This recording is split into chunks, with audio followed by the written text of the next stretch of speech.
भरिसां क़ौमी शाहराह दायो होटल वटि टिनि नामालूम मोटरसाइकिल सवार फायरिंग करे ॻोठ गुल मोहम्मद ॼामणो जे रहवासी गुलशेर ॼामणो खे मर्डरिंग करे फरार थी विया।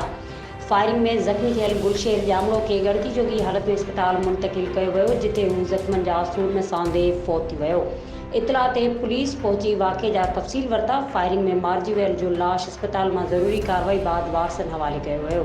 वारसनि पारां जवाबदारनि जी गिरफ़्तारीअ लाइ लाश क़ौमी शाहराह ते रखी धरणो हयो वियो। जवाबदारनि जी गिरफ़्तारीअ लाइ सख़्त नारेबाज़ी कई।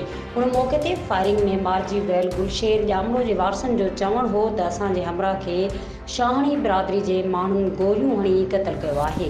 शाहणी बिरादरी जे माण्हुनि झेड़ो हलंदड़ हो, जंहिं जे पलांद में गुलशेर ॼामणो खे क़तल कयो आहे।